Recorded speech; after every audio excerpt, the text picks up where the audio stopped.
ನಮಸ್ಕಾರ, ನೀವು ನೋಡ್ತಾ ಇರೋ ನಿಮ್ಮ ಕನ್ನಡ ನ್ಯೂಸ್.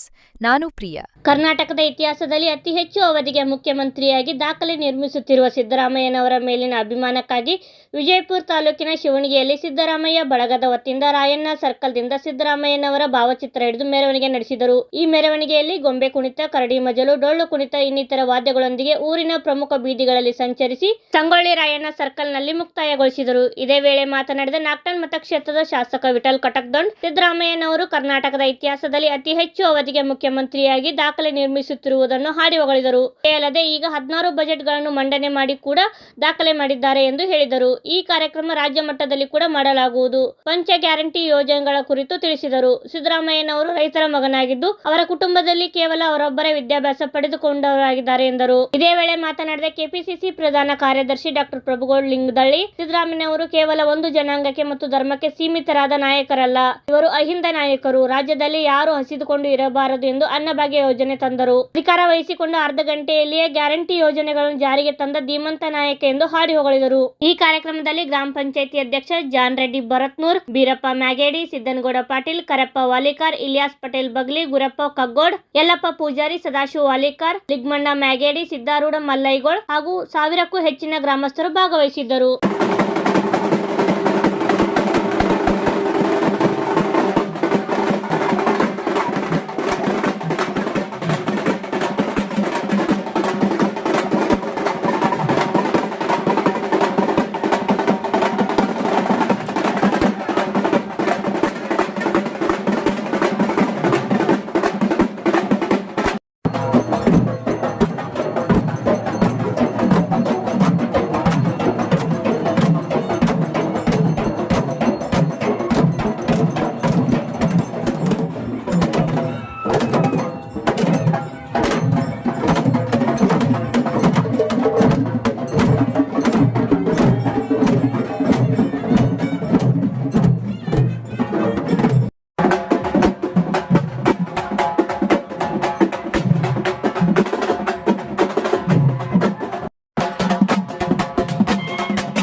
ಸಮಾಜದ ಅಧ್ಯಕ್ಷರೇ,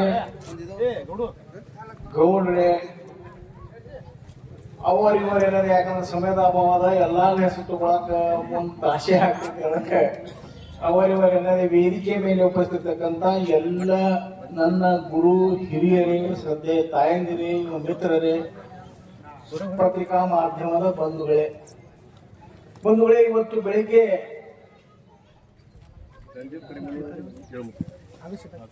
ತಾವೆಲ್ಲರೂ ಜೊತೆಗೂಡಿಕೊಂಡು ಇವತ್ತು ಶಿವಣಗಿ ಗ್ರಾಮದಲ್ಲಿ ಒಂದು ಉತ್ಸವವನ್ನು ಆಚರಣೆ ಮಾಡಕತ್ತೇವೆ. ಯಾಕಪ್ಪ ಕೇಳಿದ್ರೆ, ಸನ್ಮಾನ್ಯ ಆದರಣೀಯ ಮುಖ್ಯಮಂತ್ರಿಗಳಾದಂತಹ, ಕರ್ನಾಟಕ ರಾಜ್ಯದ ಮುಖ್ಯಮಂತ್ರಿಗಳಾದಂತಹ ಸನ್ಮಾನ್ಯ ಸಿದ್ದರಾಮಯ್ಯನವರು ಹೋದ 6ನೇ ತಾರೀಕಿನಿಂದ ಈ ರಾಜ್ಯವನ್ನು ಆಳಿದ ಅತ್ಯಂತ ಯಶಸ್ವಿ ಮತ್ತು ಹಿಂದುಳಿದ ಸಮಾಜದ ನಾಯಕರಾದಂತಹ ಸಿದ್ದರಾಮಯ್ಯನವರು ಒಂದು ದಾಖಲೆಯನ್ನು ನಿರ್ಮಿಸಿದ್ದಾರೆ. ಆ ದಾಖಲೆ ನಿರ್ಮಾಣದಲ್ಲಿ ನಿಮ್ಮೆಲ್ಲರ ಅನುಗ್ರಹ ಜೊತೆಗೆ ಅವರು ತಮ್ಮೆಲ್ಲರ ಸಹಕಾರ ಇದೆ ಅಂತ ನನ್ನ ಭಾವನೆ ಇದೆ.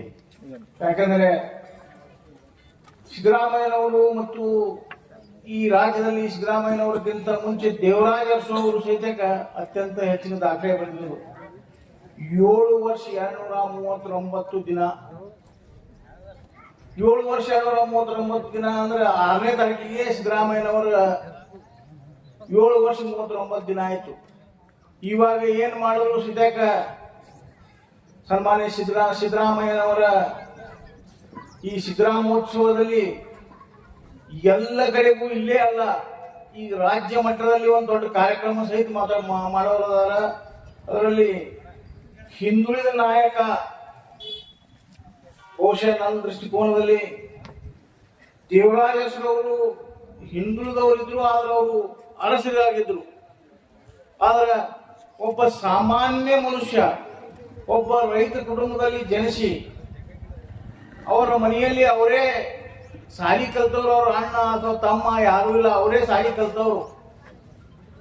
ಇವತ್ತು ಈ ಕರ್ನಾಟಕ ರಾಜ್ಯವನ್ನ ಅತ್ಯಂತ ಯಶಸ್ವಿಯಾಗಿ ಮುನ್ನಡೆಯಲ್ಲಿ ಸಾಗಿಸುತ್ತಾ ಕರ್ನಾಟಕ ರಾಜ್ಯದ ಅಭಿವೃದ್ಧಿಗೆ ಕಾರಣೀಕರ್ತರಾದಂತಹ ಸಿದ್ದರಾಮಯ್ಯನವರು ಮತ್ತು ಈ ಕ್ರಾಂತಿವೀರ ಸಂಗೊಳ್ಳಿ ರಾಯಣ್ಣ ಅವರಿಗೆ ತಾವೇನು ಇವತ್ತಿನ ಕಾರ್ಯಕ್ರಮ ಮಾಡಿರಿ, ಸಿದ್ದರಾಮೋತ್ಸವದ ಮಾಡಿರಿ, ಅದಕ್ಕೆ ನಾನು ಈ ಭಾಗದ ಶಾಸಕನಾದ ನಾನು ನಿಮಗೆ ಧನ್ಯವಾದಗಳನ್ನು ಹೇಳಲಿಕ್ಕೆ ಇಚ್ಛೆ ಪಡ್ತಾ ಇದ್ದೀನಿ. ತಾವು ತಮ್ಮ ಅಮೂಲ್ಯವಾದ ಸಪೋರ್ಟ್ ಯಾವತ್ತೂ ಸಿದ್ದರಾಮಯ್ಯನವರಿಗೆ ಇರ್ತದ ಅಂತ ನನ್ನ ಭಾವನೆ ಇದೆ. ಬಂಧುಗಳೇ, ಬರ್ರಿ ಸರ್, ಬರ್ರಿ ಡಾಕ್ಟರ್, ಇಲ್ಲಿ ಬರ್ರಿ ಡಾಕ್ಟರ್, ಇಲ್ಲಿ ಬರ್ರಿ ಡಾಕ್ಟರ್,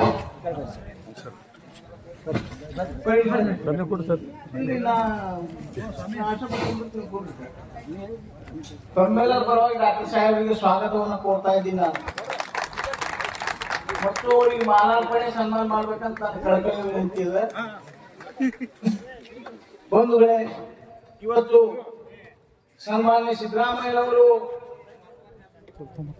ಯಶಸ್ವಿ ಮುಖ್ಯಮಂತ್ರಿಯಾಗಿ 7 ವರ್ಷದ 39 ದಿನಕ್ಕಿಂತ 4-5 ದಿನ ಮತ್ತೆ ಹೆಚ್ಚೇ ಆಗ್ಯಾವ. ಈಗ ಸದ್ದ ಇನ್ನೂ ಹೆಚ್ಚಿನ ಅವಧಿಗೆ ಅವರು ಮುಖ್ಯಮಂತ್ರಿ ಆಗ್ತಾರ. ಇವತ್ತು ಕರ್ನಾಟಕ ರಾಜ್ಯದಲ್ಲಿ ಅತ್ಯಂತ ಯಶಸ್ವಿ ನಾಯಕರೆನಿಸಿಕೊಂಡು 16 ಬಜೆಟ್ಗಳನ್ನ ಮಂಡಿಸಿ ಅದು ದಾಖಲೆನೇ ಮಾಡಿದ್ದಾರೆ ಸಿದ್ದರಾಮಯ್ಯನವರು. 16 ಬಜೆಟ್ಗಳನ್ನ ಯಾರೂ ಮಂಡಿಸಿಲ್ಲ ಇನ್ನೂ ತನಕ. ಜೊತೆಗೆ ಈ ಬಾರಿ ಮಾರ್ಚ್ನೊಳಗೆ ಬಜೆಟ್ ಮಂಡನೆ ಮಾಡ್ತಲ್ಲ, 17 ಬಾರಿ ಒಬ್ಬ ಮುಖ್ಯಮಂತ್ರಿಯಾಗಿ ಆರ್ಥಿಕ ಸಚಿವರಾಗಿ 17 ಬಾರಿ ಇವತ್ತ ಈ ಬಜೆಟ್ ಅನ್ನ ಮಂಡನೆ ಮಾಡಿದಂತಹ ಒಂದು ದಾಖಲೆಯನ್ನ ನಿರ್ಮಿಸ್ತಾರ. ಅವರಿಗೆ ನೀವು ಅಡ್ವಾನ್ಸ್ ಧನ್ಯವಾದಗಳನ್ನ ಹೇಳಕ್ ಇಚ್ಛೆ ಪಡ್ತಾ ಇದ್ದೀನಿ. ಬಂಧುಗಳೇ, ಇವತ್ತು ಸಿದ್ದರಾಮಯ್ಯನವರು ಈ ತನ್ನ ಅವಧಿಯಲ್ಲಿ, ಅಧಿಕಾರದ ಅವಧಿಯಲ್ಲಿ ಸುಮ್ಮನೆ ಯಾರಾದರೂ ಮುಖ್ಯಮಂತ್ರಿಯಾಗಿ ಇಷ್ಟು ದೀರ್ಘಾವಧಿವರೆಗೆ ಚಲಾವಣೆಯಲ್ಲಿಲ್ಲ. ಕಾಯಂ ಸಿದ್ದರಾಮಯ್ಯನವರು ಈ ರಾಜ್ಯದ ಮುಖ್ಯಮಂತ್ರಿ ಆಗ್ಬೇಕಂತ ಕೆಲವೊಬ್ಬರ ಅಪೇಕ್ಷೆ ಇರ್ತದೆ. ಆದ್ರೆ ಸಿದ್ದರಾಮಯ್ಯನವರು ಸುಮ್ಮನೆ ಮುಖ್ಯಮಂತ್ರಿ ಅಲ್ಲ. ಇವತ್ತ ದೇವರಾಜ ಅರಸು ಅವರು ಸಹಿತ ಹಿಂದುಳಿದ ನಾಯಕರಿದ್ರು ಸಹಿತ, ಅವರು ರಾಜಮನೆತನದವರಿದ್ರು. ಅವರು ಶ್ರೀಮತಿ ಇಂದಿರಾ ಗಾಂಧಿ ಅವರ 20 ಅಂಶದ ಕಾರ್ಯಕ್ರಮವನ್ನ ತಮ್ಮ ಜೊತೆಗೆ ಅವರು ದೀರ್ಘಾವಧಿಯವರೆಗೆ ಆಳಿದರು. ಆದ್ರೆ ಸಿದ್ದರಾಮಯ್ಯನವರಿಗೆ ನಾವು ಯಾಕೆ ಶ್ರೇಷ್ಠ ಮುಖ್ಯಮಂತ್ರಿ ಆಗ್ತೇವಪ್ಪ ಅಂದ್ರ, ಬಹುಶಃ ಕರ್ನಾಟಕ ರಾಜ್ಯದ ಇತಿಹಾಸವನ್ನು ನಿರ್ಮಿಸುತ್ತಾ ಮೇಲಿನ ಮೇಲೆ ಅವರು 1 ಮ್ಯಾನ್ ಕ್ಯಾಬಿನೆಟ್ ಆಗಿದ್ರು. ತಮಗೆ ಗೊತ್ತಾದ ಒಬ್ಬರೇ ಅವರು ಹೋದ ಬಾರಿ ಈ ಮುಖ್ಯಮಂತ್ರಿ ಆಗಕ್ಕೆ ಒಬ್ಬರೇ ಅಧಿಕಾರ ಸ್ವೀಕಾರ ಮಾಡಿದ್ರು. ಅಧಿಕಾರ ಸ್ವೀಕಾರ ಮಾಡಿದ 5 ನಿಮಿಷದಲ್ಲಿ ಕ್ಯಾಬಿನೆಟ್ ಅನ್ನ ಸೃಷ್ಟಿಸಿ, ಕ್ಯಾಬಿನೆಟ್ ನಲ್ಲಿ ಏನ್ ಮಾಡಿದ್ರಪ್ಪ ಅಂದ್ರೆ, ಈ ಕರ್ನಾಟಕ ರಾಜ್ಯದಲ್ಲಿ ಯಾರು ಉಪವಾಸ ಸಾಯಬಾರದು, ಉಪವಾಸ ಇರಬಾರದು ಅನ್ನುವಂತ ಬಡವರ ಬಗ್ಗೆ ಕಳಕಳಿ ಹೊಂದಿ ಅವರು ಅನ್ನಪೂರ್ಣ ಅನ್ನುವಂತ ನಮ್ಮ ಯೋಜನೆಯನ್ನು ಜಾರಿ ತಂದ್ರು. ಅಂದ್ರೆ ಏನು, ನಾವು ಇವತ್ತು 5 ಕಿಲೋ ಅಕ್ಕಿಯನ್ನ ಪುಕ್ಕಟ್ಟೆಯಾಗಿ ಯಾರು ಬಡವರು ಉಪವಾಸ ಇರಬಾರದು 5 ಕಿಲೋ ಅಕ್ಕಿಯನ್ನ ಘೋಷಣೆ ಮಾಡಿದರು. ಬಂಧುಗಳಿಗೆ ಮುಂದೆ ತಮಗೆ ಗೊತ್ತಾಯ್ತು, ಅನ್ನ ಭಾಗ್ಯ ಅಂತ ಹೇಳಿ 5 ಕಿಲೋ ಅಕ್ಕಿಯನ್ನ ಘೋಷಣೆ ಮಾಡಿ ಬಡವರಿಗೆ ನ್ಯಾಯ ದೊರಕಿಸಿಬಿಡುವಂತ ಕೆಲಸ ಅಂತೂ ಪ್ರಾರಂಭ ಆಗಿ ಈ ಬಾರಿ 5 ಗ್ಯಾರಂಟಿಗಳನ್ನ ಕೊಟ್ಟಿದ್ದಾರೆ. ಬಂಧುಗಳೇ, ತಮಗೆ ಗೊತ್ತೈತೆ 5 ಗ್ಯಾರಂಟಿ ವಿವರಣೆ ಮಾಡ್ಬೇಕಾದ್ರೆ ಬಹಳ ಸಮಯ ಹಿಡಿತೈತಿ. ಅದಕ್ಕೆ ನಾನು ನಿಮಗೆ ಏನ್ ಹೇಳಪ್ಪ ಅಂದ್ರೆ, ಅನ್ನ ಭಾಗ್ಯ ಒಂದು ಕಂಟಿನ್ಯೂಸ್ ಇದ್ದೇ ಅದ. ಗೃಹಲಕ್ಷ್ಮಿ ಅನ್ನುವಂತ ಯೋಜನೆಯನ್ನ ಪ್ರತಿ ತಿಂಗಳ ಶ್ರದ್ಧೆ ತಾಯಂದಿರಿಗೆ 2,000 ರೂಪಾಯಿಗಳನ್ನ ನೇರವಾಗಿ 10 ಪೈಸೆ ಯಾರಿಗೂ ಕಮಿಷನ್ ಏನೂ ಇರಲಾರದೆ 2,000 ರೂಪಾಯಿಗಳನ್ನ ಅವ್ರ ಅಕೌಂಟಿಗೆ ಹಾಕುವಂತ ಕೆಲಸ ಮಾನ್ಯ ಸಿದ್ದರಾಮಯ್ಯನವರಿಂದ ಸಾಧ್ಯದ ಅದನ್ನು ಮಾಡಿಬಿಟ್ಟಿದ್ದಾರೆ ಬಂಧುಗಳೇ. ಇವತ್ತು ಬಡವರ ಪರವಾಗಿ ಅದು ಸಂವಿಧಾನಬದ್ಧವಾಗಿ ಸ್ತ್ರೀಯರಿಗೆ ಮಾತೆಯರಿಗೆ ಇವತ್ತು ನಾವು ಸಬಲೀಕರಣ ಆಗಬೇಕು ಅನ್ನುವಂತ ಉದ್ದೇಶ ತಗೊಂಡು 2,000 ರೂಪಾಯಿ ಕೊಡ್ತಾರೆ ಗೃಹ ಲಕ್ಷ್ಮಿ ಯೋಜನೆ ಅಡಿಯಲ್ಲಿ. ಜೊತೆಗೆ ಗೃಹ ಜ್ಯೋತಿ ಅನ್ನುವಂತ 200 ಯೂನಿಟ್ ವಿದ್ಯುತ್ ಶಕ್ತಿ ಪುಕ್ಕಟ್ಟೆ ಬಡವರಿಗೆ. ಅಂದ್ರೆ ವಿದ್ಯುತ್ ಶಕ್ತಿನೇ ಈಗ ಬಾಳ ಮಾಡಿ ಶಿವನಿಗಾಗಿ ಯಾರು ಕಟ್ಟಂಗಿಲ್ಲ, ಜೋಗುರು ಸಾವುಕಾರ ಮಾತ್ರ ಕಟ್ತಿರ್ಬಹುದು ಬಾಳ ಮಾಡಿ ನನ್ನ ದೃಷ್ಟಿಕೋನದಾಗ. ಆದ್ರೆ ಎಲ್ಲರೂ ಲೈಟ್ ಫ್ರೀ ಮತ್ತು ಶಕ್ತಿ ಯೋಜನೆ ಅಂತೇಳಿ ಅವ್ರು ಎಲ್ಲಿ ಬೇಕಾದಲ್ಲಿ ತಮ್ಮ ಆಧಾರ್ ಕಾರ್ಡ್ ತಗೊಂಡು ಹೋದ್ರೆ ಕರ್ನಾಟಕ ರಾಜ್ಯದ ಬಸ್ಸು ಯಾವುದೇ ಎಲ್ಲಿ ಬೇಕಾದಲ್ಲಿ ಹೋದ್ರು ಸದ್ಯಕ್ಕ ಅಲ್ಲಿ ಪುಕ್ಕಟ್ಟೆಯಾಗಿ ಮಾತೆಯರಿಗೆ ಟ್ರಾವೆಲ್ ಮಾಡ್ಲಕ್ ಅವಕಾಶ ಅದ. ಅದ್ರ ಎಲ್ಲಿ ಬೇಕಾದಲ್ಲಿ ಹೋಗ್ಲಾಕ ಅವಕಾಶ ಅದ. ಅದು ಕರ್ನಾಟಕ ರಾಜ್ಯದ ಬಸ್ಸಿಗೆ ಮಾತ್ರ. ಇನ್ನು ಅನ್ನ ಭಾಗ್ಯ ಅಂತೂ ಈ 5 ಕಿಲೋ ಹೋಗಿ 10 ಕಿಲೋ ಅಕ್ಕಿ ಆಗಿದೆ. ಇಲ್ಲಿ ನನ್ನ ದೃಷ್ಟಿಕೋನದಾಗ ಒಬ್ಬ ಮನುಷ್ಯಗೆ 10 ಕಿಲೋ ಅಕ್ಕಿ ಆದ್ರೆ 5 ಮಂದಿಯರೇ ಮಿನಿಮಮ್ ನಮ್ಮ ಕಾರಣ ಆಗಿರ್ತೀವಿ. ಅಂದ್ರೆ 50 ಕಿಲೋ ಅಕ್ಕಿಯರೇ ಇವತ್ತು ಫ್ರೀ ಆಗಿ ಕೊಡ್ತಾರೆ. 50 ಕಿಲೋದಲ್ಲಿ ತಿತ್ತೇವಟ್ರಿ ನಾವು ಕರೆ ಹೇಳಬೇಕಂದ್ರೆ ಇಲ್ಲಿ 20 ಕಿಲೋನು ತಿತ್ತಾರೋ ಇಲ್ಲೋ ಗೊತ್ತಿಲ್ಲ. ಆ ಉಳಿದ 30 ಕಿಲೋ ಅಕ್ಕಿ ಅವ್ರಿಗೆ ಮಾರಿನೇ ಅಂದ್ರಿ ಏನೇ ಅಂದ್ರಿ ಒಟ್ಟಿನಲ್ಲಿ ಅವರ ಜೀವನಕ್ಕೆ ಅನುಕೂಲ ಆಗ್ತೈತಿ ಅನ್ನ ಭಾಗ್ಯದ ಅಡಿಯಲ್ಲಿ. ಇನ್ನು ಯುವ ಶಕ್ತಿ ಅನ್ನುವಂತ ಯೋಜನೆ ಅಡಿಯಲ್ಲಿ ಯಾರು ಸಾಲಿ ಕಲ್ತಾರ, ಯಾರು ಗ್ರಾಜುಯೇಟ್ ಪೋಸ್ಟ್ ಗ್ರಾಜುಯೇಟ್ ಆಗ್ಯಾರ ಅವರಿಗೆ 3,000 ರೂಪಾಯಿಗಳನ್ನ ಕೊಡ್ತಾರೆ. ಡಿಪ್ಲೊಮಾ ಹೋಲ್ಡರ್ ಅಥವಾ ಯಾವುದೇ ಡಿಗ್ರಿ ತಗೊಂಡ್ರೆ 1,500 ರೂಪಾಯಿ ಕೊಡ್ತಾರೆ. ಬಂಧುಗಳೇ, ಯುವಕರಿಗೂ ಸದ್ಯಕ್ಕ ಯುವ ನಿಧಿ ಅನ್ನುವಂತ ಒಂದು ಕಾರ್ಯಕ್ರಮವನ್ನ ತೆಗೆದಿದ್ದಾರೆ ಬಂಧುಗಳೇ. ಆದ್ರೆ ಯುವ ನಿಧಿ ಆದ್ಮೇಲೆ ಮತ್ತೆ ಮುಂದೆ ಅನ್ನ ಭಾಗ್ಯ, ಯುವ ನಿಧಿ, ಇವತ್ತ ಕೃಷಿಕರಿಗೂ ಸದ್ಯಕ್ಕ ಕೃಷಿ ಹೊಂಡಗಳನ್ನ ಕೊಡುವಂತ ಕೆಲಸ ಸನ್ಮಾನ್ಯ ಸಿದ್ದರಾಮಯ್ಯ ಅವರು ಮಾಡಿದ್ದಾರೆ. ಬಂಧುಗಳೇ, ಹೀಗೆ ಪ್ರತಿಯೊಂದು ವಿಷಯದಲ್ಲಿಯೂ ಸದ್ಯಕ್ಕ ಬಡವರ ಬಗ್ಗೆ, ಅಲ್ಪಸಂಖ್ಯಾತರ ಬಗ್ಗೆ, ದಲಿತರ ಬಗ್ಗೆ ಎಲ್ಲ ಅಹಿಂದ ನಾಯಕರನ್ನ ಎಲ್ಲರನ್ನ ಜೊತೆಗೂಡಿಸಿಕೊಂಡು ತನ್ನ ಜೊತೆ ಕರ್ಕೊಂಡು ಮುಂದುವರಿದ ಸಮಾಜಗಳನ್ನ ತನ್ನ ಜೊತೆ ಕರೆದುಕೊಂಡು ಹೋಗುವಂತ ಒಬ್ಬನೇ ಒಬ್ಬ ಮುಖ್ಯಮಂತ್ರಿ ಯಾರು ಇದ್ರೆ ಅದು ಮಾನ್ಯ ಸಿದ್ದರಾಮಯ್ಯನವರು ಅಂತ ಹೇಳಲಿಕ್ಕೆ ಇಚ್ಛೆಪಡ್ತಾ ಇದ್ದೀನಿ. ಬಂಧುಗಳೇ, ತಾವೆಲ್ಲರೂ ಇವತ್ತು ಸಿದ್ದರಾಮೋತ್ಸವನ ಆಚರಣೆ ಮಾಡಿರಿ. ಆದ್ರೆ ನಾನು ಅನಿವಾರ್ಯ ಕಾರಣದಿಂದ ನಾನೇ ಮೊದಲು ಮಾತಾಡಿ ಹೊರಟಿನಿ. ಯಾಕಂದ್ರೆ ನಮ್ಮ ಕ್ಷೇತ್ರಕ್ಕೆ ಈಗಾಗಲೇ 21,000 ಎಕರೆ ನೀರಾವರಿ ಮಾಡಿ ನೀರಾವರಿ ಚಾಲು ಐತಿ. ಈಗ 620 ಔಟ್ಲೆಟ್ಗಳು, ಅಂದ್ರೆ ಅಲ್ಲಿಂದ ಔಟ್ಲೆಟ್ ಎದಕ್ಕತ್ತಾರಪ್ಪ ಅಂದ್ರೆ ಅಲ್ಲಿಂದ ನೀರು ಬರ್ತದೆ.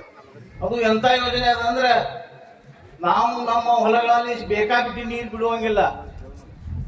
620 ನಾವೇನು ಡ್ರಿಪ್ ಮುಖಾಂತರ ಡ್ರಿಪ್ ಮುಖಾಂತರ ಒಂದು ನೀವು ಪ್ರಾತ್ಯಕ್ಷಿಕೆ ನೋಡಿಲ್ಲ. ಮೊನ್ನೆ ಸನ್ಮಾನ್ಯ ಇಂಡಿಯವರು ಪೂರ್ತಿ ಇಂಡಿಯವರು ಒಬ್ರು ಐಸಂಗ್ನಲ್ಲಿ ಪ್ರಾತ್ಯಕ್ಷಿಕೆ ನೋಡಿದ್ರು. ಡ್ರಿಪ್ ಮ್ಯಾಗ ಕಬ್ಬು ಬೆಳೆದವರು 1 ಎಕರೆ ಕೆಟ್ಟು ಬೆಳಿತೀರಿ ನೀವು. ಕಬ್ಬು ಭಾಳ ಆದ್ರೆ ಸಾಮಾನ್ಯವಾಗಿ 40 ಟನ್ ಬೆಳಿತೀರಿ.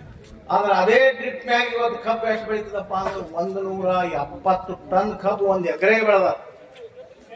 ನಾವು ಎಲ್ಲ ಶಾಸಕರು ಎಲ್ಲರೂ ಕೂಡ್ಕೊಂಡು, ಇಂಡಿ ಭಾಗದ ಶಾಸಕರು ಎಲ್ಲರೂ ಕೂಡ್ಕೊಂಡು ಪ್ರಾತ್ಯಕ್ಷಿಕೆ ನೋಡಿ 40 ಎಕರೆ ಕಬ್ಬು ಅದಾವ್ರು. 40 ಎಕರೆ 150 ಟನ್ ಅಂತೂ ಯಾರಿಗೂ ಬಿಡಾಕ್ ಸಾಧ್ಯವಿಲ್ಲ. 150 ಟನ್ ನೋಡಿ ರೈತರಿಗೆ ಅಷ್ಟು ಅನುಕೂಲ ಆಗ್ತದೆ. ನಮ್ಮ ರೈತರು ಏನು ಅಂದ್ರೆ ಹ್ಯಾಂಗ್ ಮಾಡಾಕ್ತಾರ ಅಂದ್ರೆ ಬೇಕಾಬಿಟ್ಟು ನೀರು ಬಂದು ಯಾವಾಗ ಅವರು ಹಿಂದಕ್ರ ಈ ಕಡೆ ನೀರಿನ ಕಾವಲಿ ಬಂದಿಲ್ಲ ಎಫ್ಐಸಿ. ಈ ಮುಂಬರುವಂತ ದಿನದಲ್ಲಿ ಎಫ್ಐಸಿ ಇಲ್ಲಿ ಬರಬೇಕು, ಶಿವಣಿಗಿತನ ಎಫ್ಐಸಿ ಬರ್ತೈತಿ. ಅಂದ್ರೆ ಕಾಲುವೆ ಮುಖಾಂತರ ನಿಮ್ಮ ಹೊಲಕ್ಕೆ ನೀರು ಬರುವಂತ ಕೆಲ್ಸಕ್ಕೆ ಇವತ್ತೇ ಸರ್ವೆ ಮಾಡ್ಲಾಕ ಅವ್ರು ಬಂದಿದ್ದಾರೆ. ಅದು ಚರ್ಚಾ ಕ್ಷೇತ್ರದಿಂದ ಪ್ರಾರಂಭ ಆಗೈತಿ. ಅದಕ್ಕೆ ಅವರು MD ಅವರು ಬಂದಾರ. ಅದಕ್ಕೆ ನನಗೆ ಬಹಳ ಅವಶ್ಯಕತೆ ಅದ. ಎಲ್ಲರೂ ಕೂಡ್ಕೊಂಡು ಇಲ್ಲಿ ನಾಯಕರು ಎಲ್ಲರೂ ಕೂಡ್ಕೊಂಡು ಬಂದಿದ್ರು. ನನ್ನ ಬ್ಯಾಡ್ರಿ ಇವತ್ತು ಬರಾಕ್ ಆಗಿಲ್ಲ, ಬರಾನೇ ನೀವು ಬರೀ ಮೋದಿ ತೋರಿಸಿ ಹೋಗ್ರಿ ಅಂತ ಹೇಳ್ಯಾರ.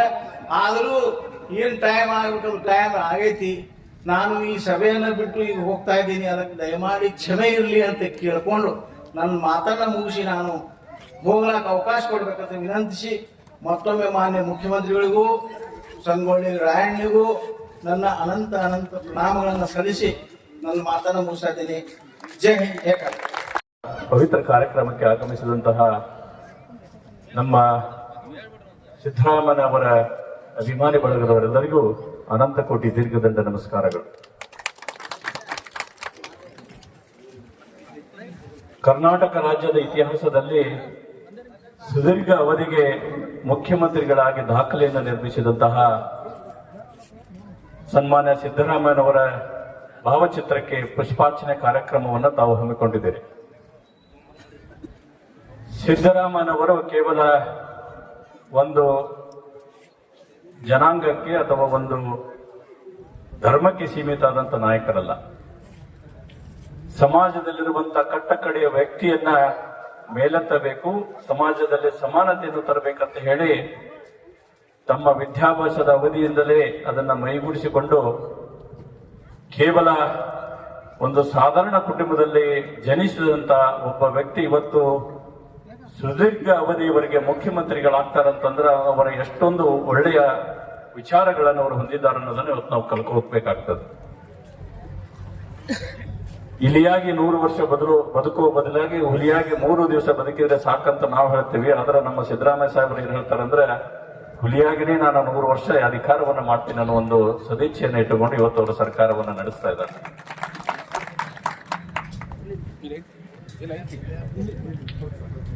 ಸನ್ಮಾನ್ಯ ಮುಖ್ಯಮಂತ್ರಿಗಳಾದಂಥ ಸಿದ್ದರಾಮಯ್ಯನವರು ಹಾಲು ಮತ ಸಮಾಜದಿಂದ ಬಂದವರಾಗಿರ್ಬೋದು, ಆದ್ರೆ ಅವರೆಂದೂ ಇಂಥ ಸಮಾಜಕ್ಕೆ ನಾನು ಅಂಟುಕೊಂಡಿದ್ದೇನೆ ಅಂತ ಹೇಳಿಲ್ಲ.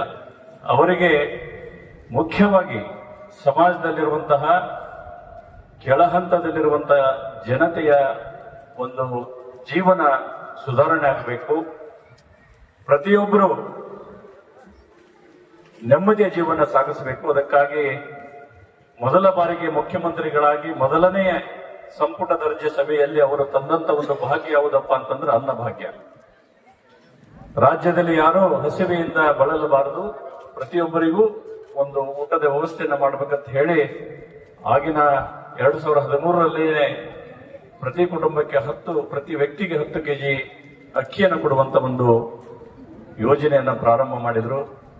ಮುಂದೆ 2023ರಲ್ಲಿ ಮತ್ತೆ ಸರ್ಕಾರ ರಚನೆ ಆದಾಗ ಇನ್ನೂ ಸಂಪುಟ ವಿಸ್ತರಣೆ ಆಗಿರಲಿಲ್ಲ.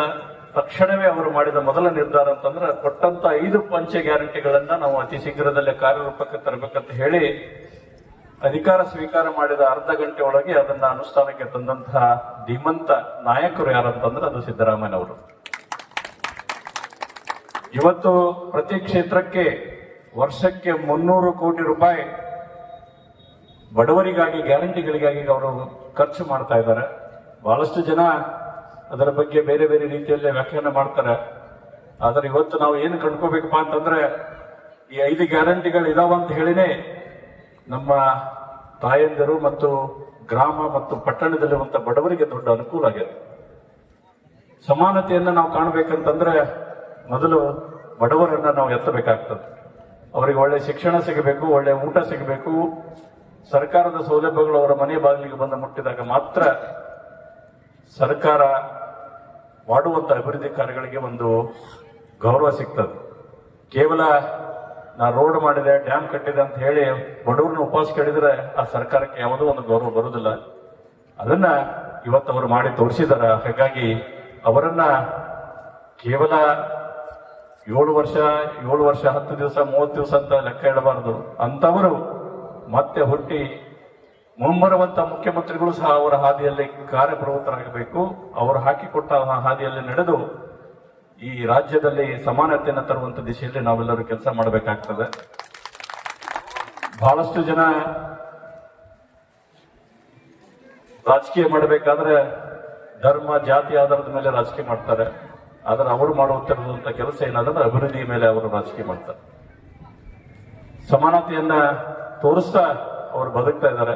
ಅವರ ಹಾದಿಯಲ್ಲಿ ನಾವು ನೀವೆಲ್ಲರೂ ಸಾಗೋಣ. ಯಾಕಂದ್ರೆ ಇಂಥವರು ಸಿಗೋದು ಬಹಳ ಅಪರೂಪ. ಹಾಗಾಗಿ ಬಹಳಷ್ಟು ಅಭಿವೃದ್ಧಿ ಕಾರ್ಯಗಳನ್ನ ಇವತ್ತು ನಾವು ಕಾಣ್ತಾ ಇದ್ದೀವಿ.